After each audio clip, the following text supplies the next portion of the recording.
Hi and welcome back to Three at the Back. As a treat, I've turned my microphone on this week so you can actually hear me.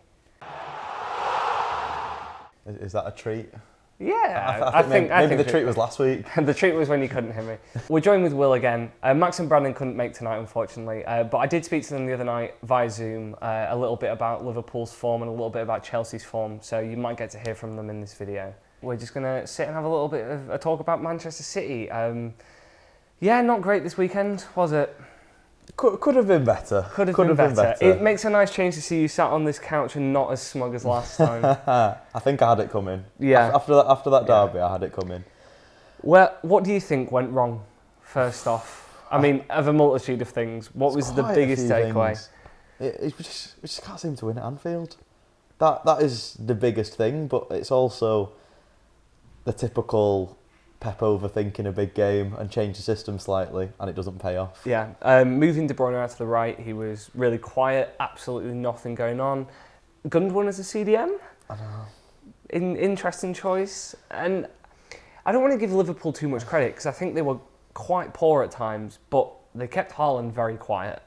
Yeah, I think a team that's been under pressure defensively this season, massively, players even of Van Dijk's calibre are being questioned now.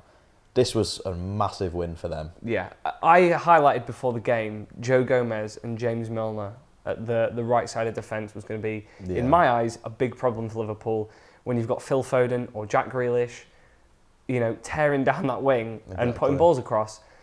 Didn't see it once. And we all saw last season as well, Foden v Milner. Yeah. He should have been sent off and he got subbed off before he could be because he was being humiliated. But they knew this would happen, and that's the thing that happened with Pep and Klopp. Every time they play each other, you can see the psychological battle that they have, trying to outwit each other. Well, Liverpool switched back to the 4-3-3 from the 4-2-4 they played against Arsenal, where too many attackers left the midfield quite open. And again, having through midfield, Harvey Elliott, Fabinho, back in the squad, they were superb. They actually had a midfield for a change. So let's hear what Max and Brandon had to say about Liverpool's form. Arsenal 3, Liverpool 2. Brandon, you wasn't here last week, so I'm excited to see what you think, because you've been banging on all week about how much you've got to say. Yeah, I mean, I have got a fair bit to say. I've wrote quite a bit of notes. I mean, I don't know where you want to start. I don't know if you want to start on a certain area, but I've got notes on everything at this point. I mean, there's so much to say. Okay, well, actually, yeah. I think there's a genuinely interesting area to start on, and it's Liverpool's use of formation. Okay. So they played 4-2-4 against Arsenal. Yeah. Okay. Now, I just want your opinion on the lack of midfielders within that formation against a team like Arsenal, who have been playing so well. Yeah, I mean, it was a shock. I mean, when I seen the lineup originally, I felt like it was a 4-2-3-1, but it didn't seem to play like that. It was literally a 4-2-4, and I just think for me, I've only seen it a couple of times, and it was when we was losing in the Champions League, and he brought them off the bench at like 60th minute, 70th minute, and we went to a 4-2-4. Otherwise, I've never seen us actually use a 4-2-4 formation, so it's a bit strange. And I mean, Salah was playing so out wide, and then you've got Diaz at the other end. I don't know. I didn't like it. It left Thiago and Henderson with so much work to do. I would say too much work to do. The amount of running they had to do to cover that ground was unbelievable. Because as soon as Arsenal countered, you already had 4 Liverpool players that were behind the ball where it was moving. That was the issue. I just didn't understand it. I think you two can agree with me on this one, but Thiago, I feel like, cannot play in a midfield too. He's more of a, to me, he's a perfect player for he was at fault for the first goal, in my opinion. What, against Arsenal? Yeah, he was. I feel like, so the first goal was straight away from kickoff, obviously, but he presses forward and leaves Henderson on his own, and there's too much to cover just on his own, which obviously splits the midfield wide open because Henderson's got no help. Means Trent's on his own yet again, which I think, obviously Trent's been horrendous this season so far, but a big reason for that is A, the midfield being unfit and just unavailable, and B, when it is available, like Fabinho, I'm sure you agree with me, but he's also been pretty out of form, which means Trent's got no help, which means he looks bad. And it's just, I think, what a lot of Liverpool's issues have come down to is just a lot of players just seem to be out of form all at once. Van Dijk, Fabinho, Salah, Trent. And it's just because I don't even think it's down to Mane leaving himself, but like maybe it's just a mix of players. Minamino went, Origi went, Shaqiri, obviously Mane, Nico Williams. Liverpool are going through You like would a argue, bit of though, a... without, if you take Mane from that list, no player really was vital to that Liverpool squad. It was nice to have the depth, but I wouldn't argue that any of those players were having a bearing on the first team. Let's move on and talk about Trent Alexander-Arnold, because we've covered it a few times now. And if Max was saying about obviously Thiago's kind of part to play in Arsenal's first goal, then fine. Trent obviously still at fault for that, but you can't excuse the second Arsenal goal, where Trent's defending was nothing short of an absolute calamity. That was dreadful. I don't know what he was actually thinking. I don't want to, like... I mean, he hasn't got excuses at the end of the day. To me, and I've said this to a lot of people, he hasn't changed the way he plays. He still plays the same. Max briefly went over it then. A lot of people around him are also not in form. And I think the media and everyone's put a lot of limelight on him, so everyone's like kind of watching him. But for me, he's not changed how he plays. He still plays the same player, but as we said, Fabinho's not covering that run anymore. He's playing more, he's not himself. And then obviously Van Dijk, and we've obviously had Matip coming in and out, and Canate and stuff. But obviously it's not great. That second goal was dreadful. I don't know what went through his head. It's like literally, I don't even know. It's not even Sunday League football. It's school football. Like, who sprints when Henderson's there? It just makes no sense. Yeah, because if he stays where he is, he obviously covers that low cross. So I don't know what his thought process was like to come across and cover. Liverpool are still running a squad that won the league. How many years? Three years ago now.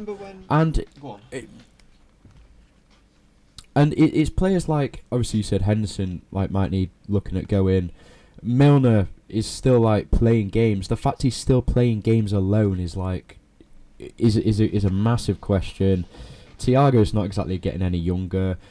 I think at least in the summer, maybe even in January, but January is a bit of a short window. But in the summer, I think at least 150 mil needs to be spent. You're looking at like at least three, maybe four backup / replacement midfielders, a backup right back.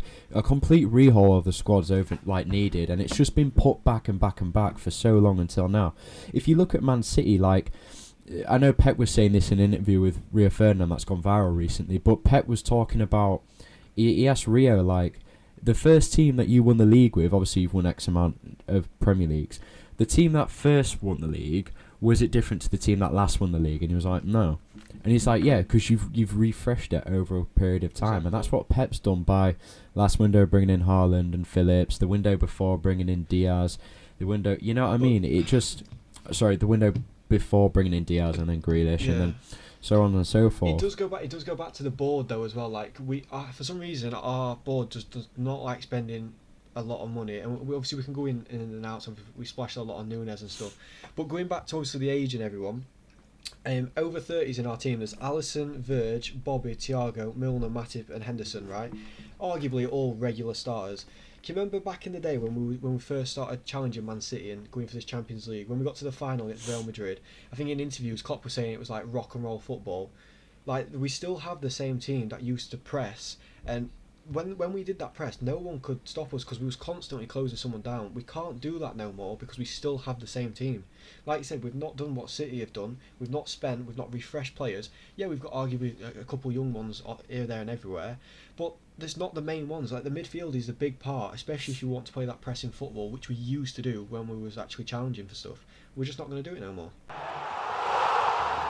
I want to highlight Salah because in a past couple of episodes I've been talking about he's gone missing, right?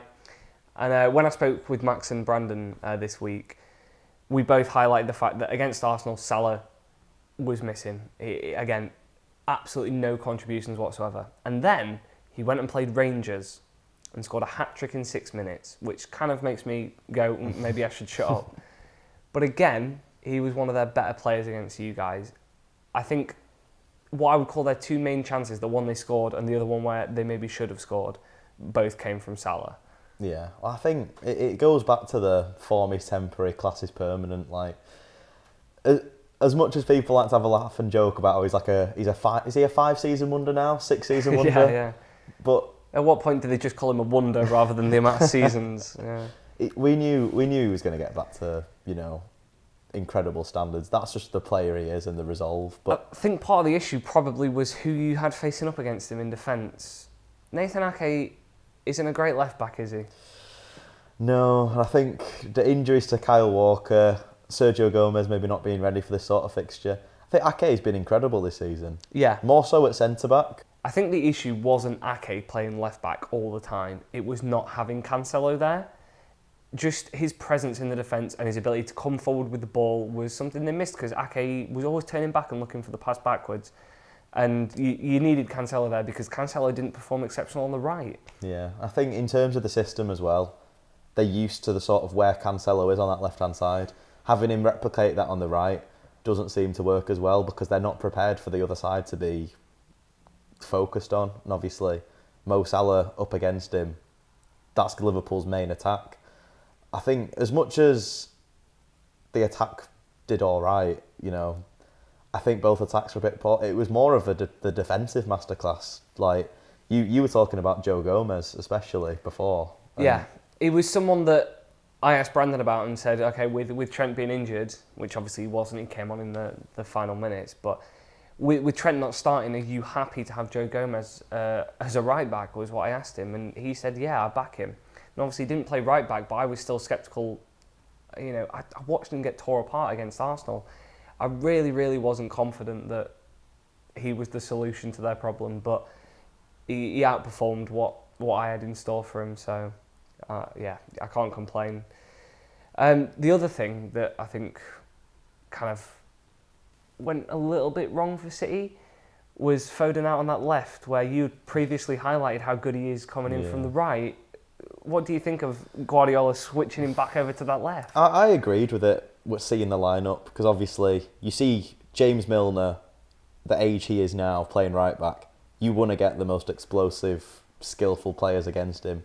Having Phil Foden up against him, you'd think history would repeat itself. But Klopp knew that would happen. Do you not think about Pep then going and not being so stubborn and going, maybe it's not working after this first 45 minutes, Phil Foden's barely got past Milner, let me switch him over again. But is it just a case of Pep being too stubborn or too kind of blinded by the game to change it? I think it can be, yeah. Like, in his head, he's an absolute footballing genius. Nothing is that simple. Like, he knows the players a lot better than we do. He works with them a lot closer. But I think moving him to that right side, obviously, it made sense having him on the left at the start. Would you rather play against James Milner or a very, very fit Andrew Robertson who's going to be up and down that pitch all game? You'd rather play Milner. But I think moving him over could have definitely balanced the attack a little more. Then we could have seen someone like Grealish come on the left-hand side, who's been in very good form himself. That's another good point you make there about bringing players on. Pep used one substitution of 5 available. Why does he use so little substitutions in these games where his team go behind and maybe substitutions would make the difference? That's something I don't understand about Pep and Klopp especially. There were 2 managers who were really, really backing the 5 substitution rule and changing it, but they never seem to use anywhere near the actual allocation they've got now. Like, the smaller teams were saying it'll create a bigger divide, but it won't if they don't use the subs. I think there's so many players on the bench who could make a change. Julian Alvarez is someone who I would absolutely love to see more of. Yeah, in a game where Haaland was clearly being shut out, right? I know he's Erling Haaland at the end of the day. I backed him to score a couple of goals against Liverpool. I originally predicted with Max and Brandon that Liverpool were going to win 4-2. Max said 5-1. We both went for big scorelines. I think Brandon said 3-0 to City. We all really expected this to be a complete domination from them. But when it's not, why not bring Alvarez on? I know. Why not switch it up? He's something new that the defenders haven't faced before. Exactly. And especially the 2 of them playing up front together. The last game was against Forest. We won that 6-0. Yeah. Haaland 3 goals, Alvarez 2 goals. Absolutely sensational together. I think it's similar to Aguero and Jesus when they both were at the club together. You'd never see them play up front together other than the odd game, but they'd be absolutely incredible when they did. And I think it's just, I know Alvarez can play on the right-hand side, but I would absolutely love to see just some more games where they get to play together. Going back to your defensive problems then, what do you see as a solution to Kyle Walker's injury? Is it a case of signing another right back so that Cancelo can move back to the left, or is it a case of signing another left back so that Ake can stay centre back and Cancelo can stay right back? What solves this problem? I think at the moment, obviously that is the hardest game you're going to have, Liverpool away. I don't think tactically what there's a harder about game. the game coming up? Going to be very hard, but I think away at Anfield, you know, it's a fixture that, minus that one game in lockdown, none of this squad have won there at City. But Martinelli in the form he's in. Yeah, it's going to be tough. I think, I'm not 100% sure on his fitness or injury problems right now, but we had John Stones playing at right back, and he was really, really good in the role. You know, you'd expect a centre back at full back to be, you know, sitting back and quite defensive, but he was driving up and pushing into the midfield, because he said before that, like, he has the qualities to play midfield. You know, his passing for a centre back's outstanding. That's why we signed him. But I think we've got enough cover to fill the problem. Obviously, Kyle Walker, you're going to miss his pace, his recovery. But whether it's playing Cancelo right back and having Gomez or Ake, or having Stones, even Akanji can play right back. And he's got the pace and physicality to really make a mark. So, looking forward to the Arsenal City game, let's look at the form Arsenal are in going into it. So, we've talked about them beating Liverpool. And then they played Leeds this weekend, a game that Arsenal probably would have expected to be an easy win. And they made a real meal out of it in the second half, where if Patrick Bamford knew what a goal looked like, you know, a draw or maybe a win, the form they were on. I believe the stat was from after half time until I think it was the 70th minute, Arsenal didn't register a shot. Wow. Which is really poor given the form they're in and the kind of, you know, how their players are playing. They got that goal, Saka again, who, again, I think might cause some problems against you. But, yeah, not the most confident, you know, they're going to be feeling going in after absorbing so much pressure. But they withstood it, and it's Arsenal. They're top of the table. They're doing good. This is the one problem I have with Arsenal. It's such a young squad. I think seeing out games is always going to be a problem with their team. There's a 3-year age gap between Liverpool and Arsenal squad. We spoke about that when we covered their game. And Liverpool, you know, fielding 30-year-old midfielders against them and stuff, the youth probably really was on their side. Against City, that's a different story. City, obviously, with Haaland, with Foden, they've got their young players as well. I don't know how that lines up. They're not going to be able to walk all over the midfield like they did at Liverpool, because City aren't going to field two midfielders. Yeah, I think they're going to have to be incredibly switched on, because City, in front or behind, are very, very good at scoring late goals. Games where we've been 3 or 4-0 down.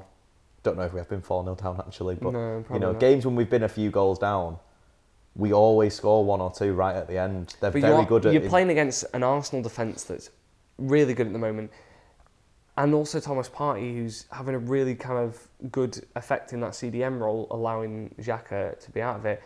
But that is an interesting point to raise about their defence. Gabriel at the moment, you would assume he's playing well based off how he played against Liverpool, the run forward and stuff.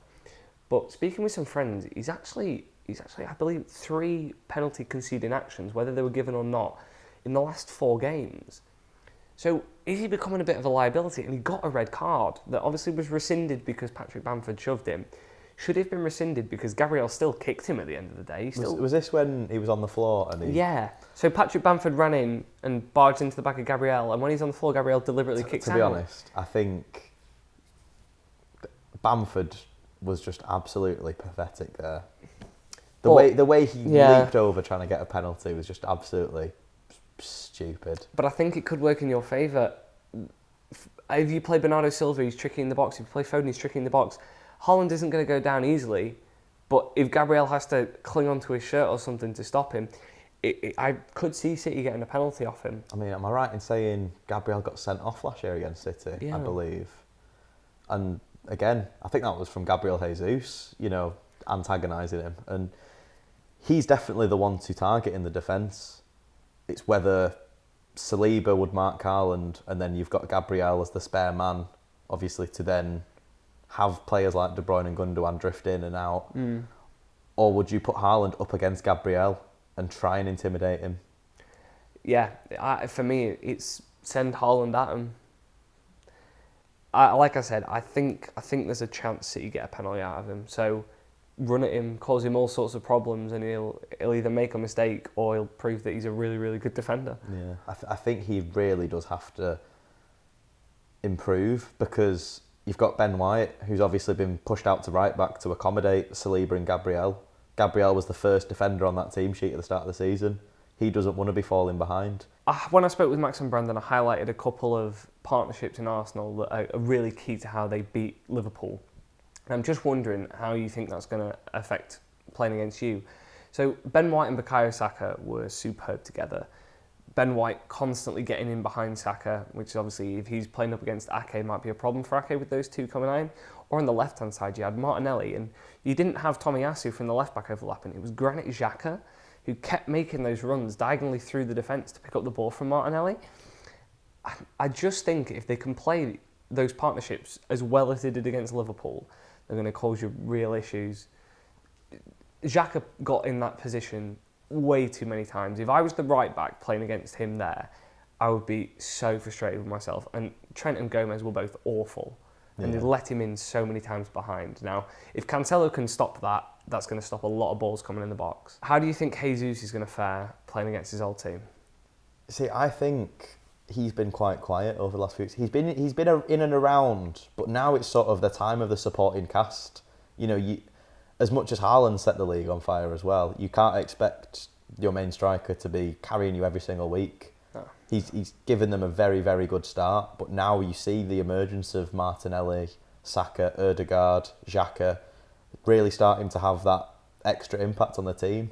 I think he's an amazing forward to have, but the real key battle will be in midfield, because Ødegaard, he can pass you to death.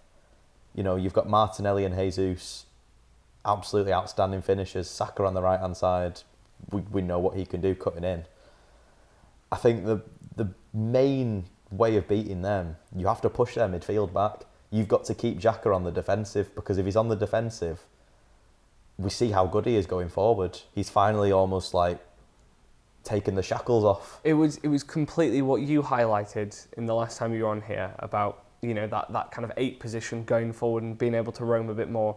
It was exactly what we saw against Liverpool. It was exactly what you said. So Man United this week, 0-0 against Newcastle, really frustrating. But I can't say we deserve to win. No. I'm getting really frustrated with these up and down results. It's okay being the only team to beat Arsenal, but you know, and beating Liverpool at the start of the season, but we can't then go and we can't be losing to Brighton and losing to Brentford and draw with Newcastle in the same season. It's just too up and down. I've got nothing to say because it's just watching the same boring football week in, week out. I feel like I owe an apology though to Anthony, because when he first signed, I was doubtful. I was doubtful with a lot of our summer signings at the start, and I think I've been right with some. Casemiro hasn't really taken off at all. But I said that Anthony was just £80 million of stepovers, right? And against Everton last week, he proved me wrong again, getting another goal. And we won that game, and Ronaldo got his 700th club goal, and I was like, cool, you know, we'll go into Newcastle with a bit of renewed energy. Newcastle were unlucky. I mean, Joe Linton's woodwork fiasco is incredibly interesting. The fact that didn't go in. What do you think about the penalty? Newcastle should have had a penalty. They really should have. And it's okay us being able to complain, well, Ronaldo should have had a goal stand. I'm not sold. The referee had his arm in the air, so did they take the free kick yet? I don't really think so. It was an interesting decision to try and claim it, and smart play. I'm glad he tried it. If he thought, you know, that the referee had let the free kick be played, then sure, that'd have been a superb tactical play. It's not like Man United haven't done that exact thing before. Yeah. But if I was a Newcastle fan, I would feel incredibly hard done to. Yeah. Kind of reminded me of John Joe Shelby when he scored against, I think it was Sheffield United. when they'd all stopped for a free kick, but the referee never blew his whistle. Yes, yeah. But in that situation, you definitely want your striker to go for it just off the odd chance. But I think you got fairly lucky to come out with a 0-0 in the end with the penalty. I'm getting really frustrated with starting Cristiano Ronaldo now. It's okay that he's Ronaldo and he's this messiah of football and the sun shines on him 24/7, but he's not producing any results. We need to find a striker. I wanted that Rashford form from the first kind of few weeks where it looked like he was playing with a bit of renewed vigour. For me, Ronaldo's just he's not ticking any of the boxes that we need at the moment, and we can't just rely on Anthony, and we can't just rely on who else. Yeah, we don't have anyone else. I said when you signed him, financially it makes sense, but football-wise, you built up this amazing counter-attack system. The only issue I have with that logic is, if you take away his contributions from the team, let's say we didn't sign him, we would have had a way, way, way worse last season than we did. We only managed to make it through to the Atletico game in the Champions League to be, knocked out easily because he saved us in almost every single one of the group stage games. But then hypothetically, you could look at it, if you did sign a striker that fit the counter-attack system better, yes, you could have fully committed to that system instead of having to sort of adapt it to fit Ronaldo. It's hard, and as a United fan, you really want the best for him. And I don't think the best for him is being at the club at the moment. I hoped the club would let him go in summer. I hope they let him go in January. He's got his 700 club goal now here. He's ticked a few more milestones off while he's been at the club. I think the longer we push it on, the more kind of tragic this second affair with Ronaldo is going to be. And he should go. I think Ronaldo, it's a good time for him to leave. Consistency, obviously. You've got Erik ten Hag. You're going to support him. He's had his say in transfers now.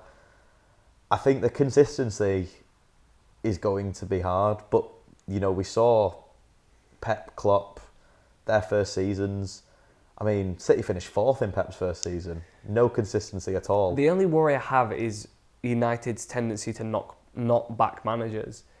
I mean, for the love of God, I hope that finally they're out of that phase, because we can't just go, season to season, new manager. Oh well, it didn't instantly pay off. It's not going to pay off because the issue isn't just the manager; it's the players. So until we have, an amazing squad, it took Pep 2 years and a lot of money. Yeah. Maybe we don't have the lot of money, but we've got still a decent amount of it. So let's throw it at some squad improvements and stuff. The problem is it's because of the money that has been spent. Yes, in the wrong places. I'd say the managers have been backed. They've just not been backed in the right way. Yes. Yeah. There's just been too much money spent on absolute crap players. So it worries me going into the midweek fixture against Tottenham. Yeah, it's. But this video may well be out after the Tottenham game, in which case, yay, we won, or no, we lost again, or we drew, it's okay. But Are you gonna cut out the other two? No, I'll just leave that whole thing in. I'll leave that acting in. A star at drama. How long ago was that? Sixth form, so 3 years now. Yeah, I know. The A star faded quick, didn't it? Don't quit the day job. I'm worried. Our defence is going to struggle against the way Tottenham are playing at the moment. If anything, Tottenham have had a couple of rocky results recently, a couple of 1-0s and penalties saving their games and stuff, which I don't take any consoling in, but maybe we can produce something. I think Conte is still working out his best system at Tottenham as well. Not necessarily midfield or forward line. Kulusevski and Richarlison are sort of interchangeable as that third person. It seems he doesn't really fully know his best defence. I wouldn't either if I had Eric Dyer and Christian Romero. I think Christian Romero is doing very well. And I never thought I'd put Eric Dyer in my FPL team, but I have this week because he's been on an interesting run of form. He started with a goal, he kept a couple of clean sheets, kept a clean sheet this week. But he also gave away a penalty and a pull-back pass in recent games. I am a little bit, if I was that manager, I wouldn't be too confident on my defence. And Emerson Royale's still a problem for them at the right back.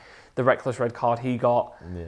You see him dancing before the game on his story. Yeah, so I understand the defence being a worry. And I think that's a good thing for a player like Anthony, who has been the only person that every time he picks up the ball, he knows where he's going. He's not going backwards, he's going at the defence. If I'm optimistic, 1-0 to United. And if I'm pessimistic, I think we might just lose a couple of goals. I think it all lies in how Tottenham are defensively. And a little side road, actually, since you've got the England shirt on. Yeah. Would you take Eric Dyer back in the England squad in his current form? Would I take Eric Dyer in the England squad in current form? Yes, maybe. Just due to the state of the other players. Seeing Mings' mistake at Aston Villa makes me wonder how he ever got in the England team. It's such a big error. Maguire, we all know Southgate really likes him, and yeah, okay, he seems to perform better in an England shirt than he does in a Manchester United one, but I'm never too convinced of his performances. So I would take a gamble and maybe let Eric Dyer back in based on his recent performances. He has been good. And if he can score from a corner, then yeah, we'll take the goal as well. I think the set-piece threat that he offers is worth it, and I wouldn't necessarily start him, but working under Conte, he's going to be a lot more defensively aware and switched on now. He's doing the Mitrovic then. Speaking of the good old Mitrovic, they're playing Aston Villa on Thursday. Big game for Steven Gerrard, that. Now, there's a lot of rumours circling on Twitter at the moment that Gerrard's already gone, but until there's a club announcement, you won't know. But given their performance against Chelsea, I would not be surprised if he's gone. No. They obviously face a Chelsea who are in good form. Mason Mount is on a real kind of, a run at the moment. And again, it was a Mings mistake. What can Gerrard do about that, really? But he's not managing the squad very well. I mean, I was laughed at when I said I thought Lampard was a better manager than Gerrard. Yeah. This was last season when Everton were on the brink of relegation. But do you know what? I stuck with my words, and I think there's backing he's had to that squad and the actual quality within there. He's gone for this 4-3-3 system that doesn't seem to work. Two of your best players, Coutinho and Buendia, can't seem to play on the same pitch together at the same time. No. You've got to get more. Well, I feel like the only consolation I can take in his sacking is at least he's finally getting sacked, because we've only been saying since the start of the season that he'd be the first manager to go, and yet we've seen Bruno Lage go and all these other people we didn't think were going to go. When we met midweek, this is what Max and Brandon had to say about the last game weeks. Yeah, so we'll go to Chelsea against Wolves. I mean, I feel like it was a very good result for Chelsea. I mean, obviously benched and rotated a few players, as people in my FPL league know. Missing Aubameyang and Sterling. I won't cry about that. How's your 17 points for the whole game week going? The pain. The 17? pain. I didn't actually check the Honestly, score. I thought I was so clever bringing Sterling and Aubameyang in because they're looking good and they proved it in Champions League, and then he benches them. But yeah, so fair play to him in Champions League as well, doing bits. But I mean, Brozier finally on the score sheet. Max, what do you think to that? I think that's it's about time, isn't it? Oh, don't get me started. Do not get me started. And the thing is, it was a really nice goal as well, the way he took it. But I'll get onto that in a minute. But Potter ball is in full effect at the minute, and I'm very sorry to the rest of the country that couldn't have Graham Potter as the England manager, because we're playing some absolutely liquid football at the minute. 1.9 XG, which was a complete turnaround from the constraints of Thomas Tuchel's football. Obviously 7 changes, like you said, from midweek in Champions League. He's got players playing in a more preferred position. Mount as a number 8 rather than stuck on the right wing. He's got Loftus-Cheek playing further up the pitch, and them two together combining to have like little touches in and around the box that they can knock it off to each other. If you look at Pulisic's goal, the way that Mount just knocks it through to him, and he obviously runs on and chips it through. It's so refreshing to see just players playing where they want to play, and lo and behold, they play a lot better. It's an interesting concept, I know, but he almost played like fluid football, like a fluid formation. It never stuck to one thing, and it's definitely exciting to watch as well. Turning over the Serie A champions, not once but twice. That's good. That's a good result for you. Yeah, it's just I'm really happy with where we are at the minute. It's just a shame we didn't have him from. Obviously, I love Tuchel to bits, but it's a shame we didn't get him from game week 1 because I genuinely think we'd be a lot closer to Arsenal and Man City in the table than where we are right now. But I'm still happy with whatever's going on.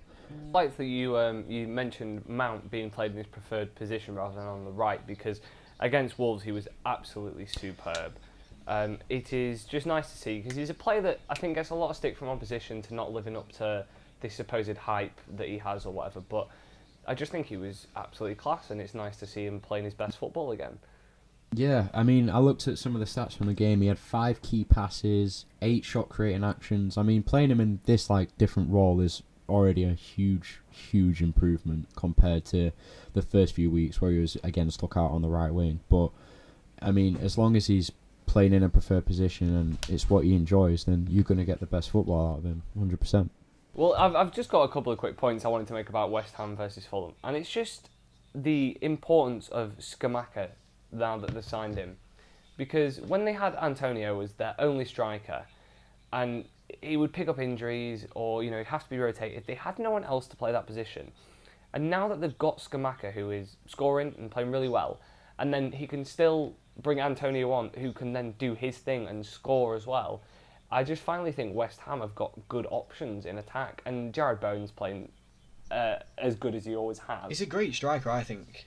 It took him a few weeks to get in form, but I think he's finally there now with Jared Bowen. But I mean, I'm looking at a few numbers from the game.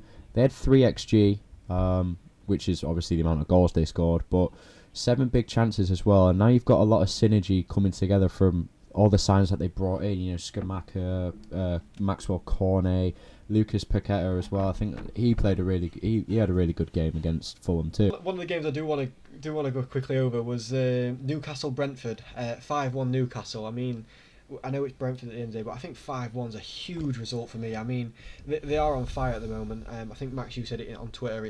They're an undergoing team. Going unnoticed Newcastle. Oh, I don't know about that. I don't know about that. Top 6. Look at the kind of rally of support for them. Again, 2 seasons ago, Newcastle were in threat of relegation and not playing great football week in, week out. It's delightful to see the change that they've had. It really is. Oh, I'm so happy. One thing I'm happy about is that lovely signing of Bruno they've got. I mean, at least we finally now get to see a good Bruno in the Premier League, because I mean we haven't got one. So I'm happy we finally got a good Bruno playing in the Premier. It's nice to see.